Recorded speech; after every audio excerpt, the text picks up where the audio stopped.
Hello दोस्तों। Welcome to चलो bag भरो निकल पड़ो। मैं हूं आपका होस्ट नील पाटिल। आज मेरे साथ है मेरे बहुत ही अच्छे दोस्त और वीनावल के टूर मैनेजर राहुल दराड़े। राहुल ने बहुत सारी स्टेट्स तो की है इंडिया की, बहुत सारी सिटीज की है।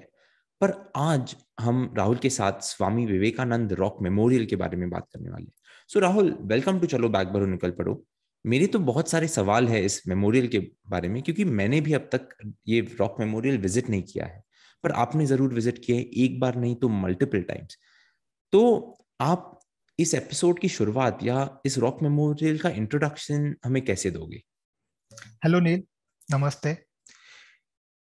जब भी हम गूगल पे बात सर्च करते हैं कन्याकुमारी की, जब सोशल मीडिया पे भी हम कन्याकुमारी जब सर्च करते हैं तो उसके बाद जो इमेजेस आ जाते हैं स्वामी विवेकानंद रॉक मेमोरियल, और राइट हैंड साइड में एक बड़ा सा स्टैचू हमारे सामने आता है। तो सभी लोगों को यही लगता है कि जो बड़ा स्टैचू जो है वो स्वामी विवेकानंद का है। लेकिन मैं आप सभी से ये कहना चाहूंगा कि वो जो स्टैचू जो है वो स्वामी विवेकानंद का नहीं है, बल्कि वो स्टैचू तमिलनाडु के फेमस कवि जो है तिरुवल्लुर जी, उनका स्टैचू तमिलनाडु गवर्नमेंट ने वो बनाया गया है। ग्रेट राहुल, क्योंकि जब भी मैंने भी स्वामी विवेकानंद रॉक मेमोरियल गूगल किया था, तभी वो बड़ा स्टैचू दिखता है। और हमारा माइंड भी कैसे है ना कि वो ही डायरेक्शन में जाता है और बोलता है कि अरे ये तो स्वामी विवेकानंद का स्टैचू है। पर वो एक इम्पॉर्टेंट चीज सभी को जान लेनी चाहिए कि वो एक्चुअली स्वामी विवेकानंद जी का नहीं है। तो चलो आते हैं, मेरे कुछ सवाल है इस रॉक मेमोरियल के बारे में। पहला है कि स्वामी विवेकानंद जी का जो जन्म था वो तो बंगाल में हुआ था। अगर उनका जन्म बंगाल में हुआ तो ये रॉक मेमोरियल यहाँ पे क्या कर रहा है? ये बात जो है 1890 की ये बात है, जब स्वामी विवेकानंद जी के जो गुरु थे रामकृष्ण परमहंस, उनका जब देहांत हुआ था। उसके बाद 1890 से लेकर 1892 तक स्वामी विवेकानंद जी पूरे भारत भ्रमण कर रहे थे। और 1892 में स्वामी विवेकानंद जी भारत भ्रमण करते समय कन्याकुमारी यहाँ पे तैर के आए थे, और उन्हें अपने जीवन का लक्ष्य हासिल करना था।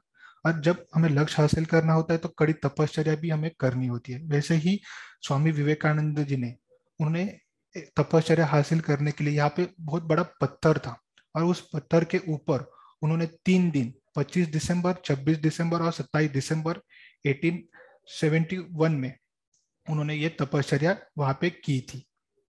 और वो तपश्चर्या करने के बाद दिन रात उन्हें ध्यान किया, साधना की, और उसके बाद उन्हें लक्ष्य हासिल हुआ। देन हम सभी जानते हैं 11 सितंबर 1893 में जब शिकागो में उनका स्पीच हुआ था, वो आज भी भारत में, भारत या हम कह सकते हैं पूरी दुनिया में वो मशहूर है। और उसके जो प्रेरणा मिली थी वो वहीं से ही मिली थी। ग्रेट। सो राहुल, चलो अगर हमें ये रॉक मेमोरियल विजिट करना है तो हम कैसे जा सकते हैं इस रॉक मेमोरियल को?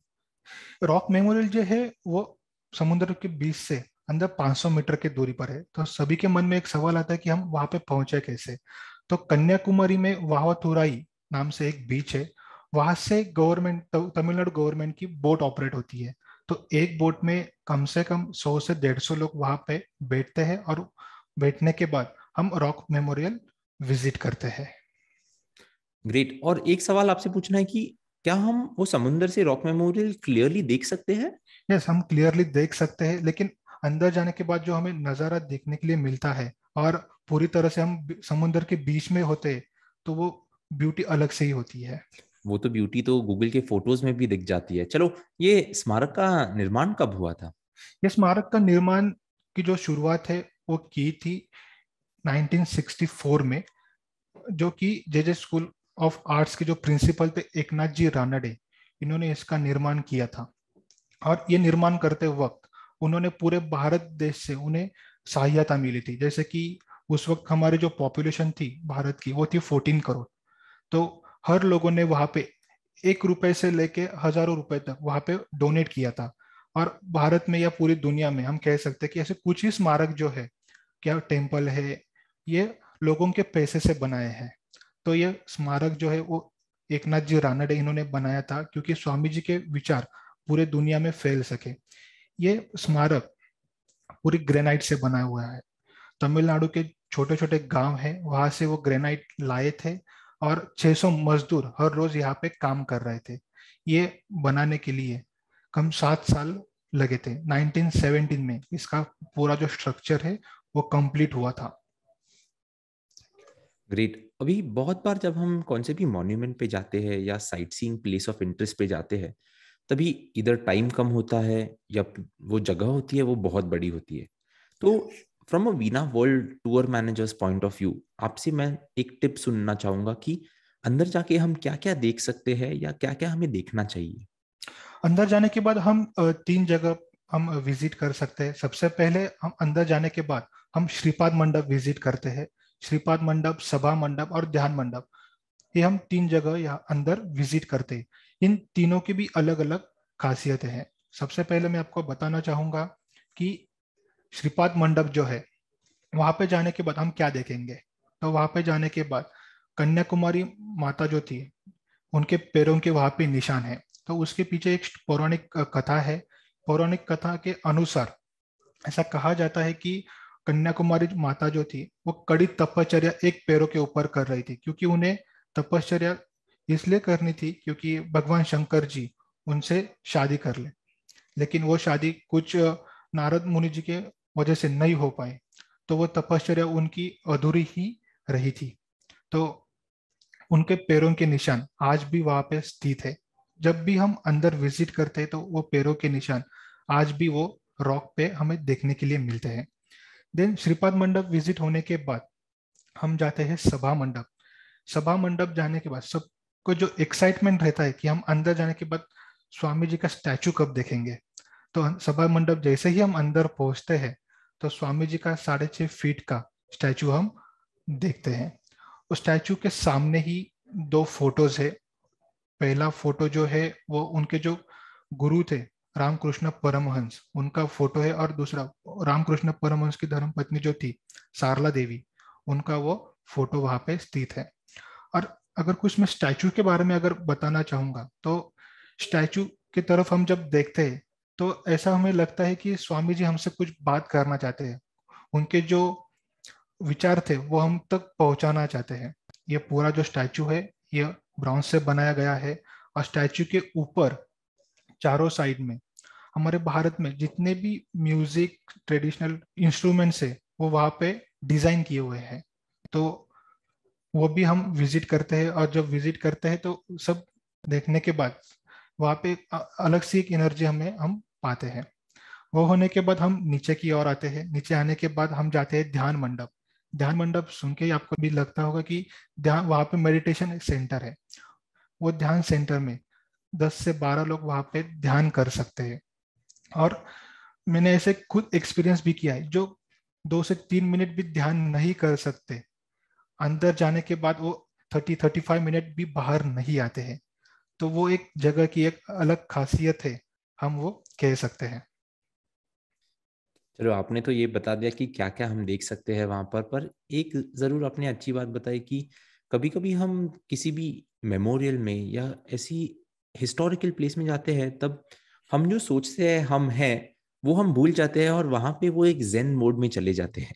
ये तो राहुल, ऐसे भी सुना है कि जैसे अभी मैं मुंबई में बैठा हूँ, आप पुणे में बैठे हो, जैसे हम रिकॉर्डिंग कर रहे हैं, पर हमारे यहाँ तो अरेबियन सी है, पर रॉक मेमोरियल के यहाँ पर एक नहीं, दो नहीं, पर 3 समंदर है। तो भी ये ऐसे ये 3 समंदर कौन से है? ये 3 समुद्र, जब भी हम भारत का जब नक्शा देखते हैं तो सबसे लास्ट में साउथ में हम जब देखते हैं कन्याकुमारी। कन्याकुमारी का जो हम सेप देखेंगे वो वी स्ट्रक्चर में है और तीनों साइड से समंदर है। और उस जगह को त्रिवेणी संगम नाम से भी जाना जाता है क्योंकि वहां पे 3 समंदर है। बंगाल की खाड़ी, देन हिंद महासागर और अरब समुंदर। ये 3 समुंदर वहां पे स्थित है। और जो स्वामी विवेकानंद रॉक मेमोरियल जो है वो बंगाल की खाड़ी में स्थित है। ग्रेट। और जब भी जैसे हमने कहा कि हम एक जेन मोड में चले जाते हैं, हमें कुछ अलग अलग एक्सपीरियंसेस आते हैं जैसे हम घूमते रहते हैं, तो ऐसे इस रॉक मेमोरियल पे आप तो बहुत बार जा चुके हो, पर आपका एक ऐसा कौन सा एक्सपीरियंस आप बता पाओगे जो जिस जो आपको आज भी याद है इस रॉक मेमोरियल के बारे में? बात है 2019 की। मैं सबसे मैं शेयर करता हूँ, मेरे हर ग्रुप में ये बात बताता हूँ कि जब मैं 2019 में हमारे गेस्ट लोगों के साथ जब मैं वहाँ पे विजिट कर रहा था, तब एक लड़का था और लड़का वो रो रहा था। क्यों रो रहा था मुझे वो जानने की बहुत एक्साइटमेंट थी, लेकिन ऐसे हालात में मैं पूछ नहीं सकता था कि क्यों रो रहे हो आप। तो बाद में जा 5-10 मिनट के बाद मैंने देखा कि वही लड़का बाद में मुस्कुरा रहा है। तो वो मुस्कुराते समय मुझे खुशी हुई कि चलो ठीक है, वो कुछ देर पहले रो रहा था और अभी मुस्कुरा रहा है। तो अभी मैं उससे पूछ सकता हूँ कि पहले आप क्यों रो रहे थे और आज आप क्यों मुस्कुरा रहे हो। तो जब मैंने ये बात उनसे पूछी तो उन्होंने कहा कि 5 साल पहले मैं सुसाइड करने के लिए यहाँ पे आया था। और ऐसा कहा जाता है कि मतलब वहाँ किसी भी हम ऐसे स्पिरिचुअल जगह पे हम जब जाते हैं तो हमारा जो माइंड है वो सडनली वो चेंज हो जाता है। तो वो उनका माइंडसेट था कि वहाँ पे मुझे सुसाइड करना है क्योंकि मेरी बॉडी किसी को ना मिल पाए। तो वहाँ पे आने के बाद उन्होंने स्वामी जी के बारे में जाना, उनका यंग जनरेशन के लिए क्या कहना था, तो उन्होंने अपना डिसीजन चेंज कर लिया। और 5 साल के बाद उन्होंने आज खुद को देखते हैं कि मैं 5 साल पहले कहाँ पे था और आज मैं कहाँ पे हूँ। तो हर साल वो 26 दिसंबर को वहाँ पे विजिट करते हैं और अपने लक्ष्य को वो ढूंढ लेते हैं और वो पाते भी है। जब हम किसी दूसरे ट्रैवलर्स को या दूसरे व्यक्ति को जब हम ट्रैवल करते हुए मिलते हैं, तभी एक अलग लाइफ का एक पर्सपेक्टिव मिल जाता है, जो आपने भी बताया। तो आई गेस बहुत सारे लोग स्वामी विवेकानंद रॉक मेमोरियल को जाते रहेंगे, और जब हम जाते हैं तब हम एक माइंडसेट से जाते हैं, पर जब हम वहाँ से बाहर निकलते हैं तब हमारा माइंडसेट कभी कभी चेंज होता है। और ऐसे मैंने कई सारी कहानियां गूगल पे भी पढ़ी है, हम बहुत सारे ब्लॉग्स में भी पढ़ी है। पर Rahul, thank you so much, आज आप इस चलो बैक पर निकल पड़ो के इस एपिसोड पर आए। ये तो आपके साथ पहला एपिसोड था, पर ऐसे ही बहुत सारे एपिसोड्स फ्यूचर में करेंगे ही। Thank you so much. Welcome. And listeners and viewers, thank you so much for listening to चलो बैक भरो निकल पड़ो with Veena World on the Swami Vivekananda Rock Memorial. और जैसे हमें राहुल ने बताया, वो जो हम स्टैचू देखते हैं, वो बहुत बड़ा स्टैचू, जब हम गूगल करते हैं स्वामी विवेकानंद रॉक मेमोरियल, दोस्तों वो स्टैचू स्वामी विवेकानंद जी का नहीं है। और ऐसे ही बहुत सारे हिडन इंफॉर्मेशन पॉइंट्स, या हम कह सकते हैं वीना वर्ल्ड टूर मैनेजर के टिप्स एंड ट्रिक्स हम और लाते रहेंगे आपके लिए ऑन चलो बैक भरो निकल पड़ो, या बाकी हमारे जो पॉडकास्ट है जैसे है ट्रैवल कट्टा, 5 मिनट ट्रैवल टिप्स विद नील पाटिल, या travel explore celebrate. Thank you. और जैसे हम हमेशा कहते हैं, चलो बैक भरो निकल पड़ो, घूमते ही रहिए। Thank you.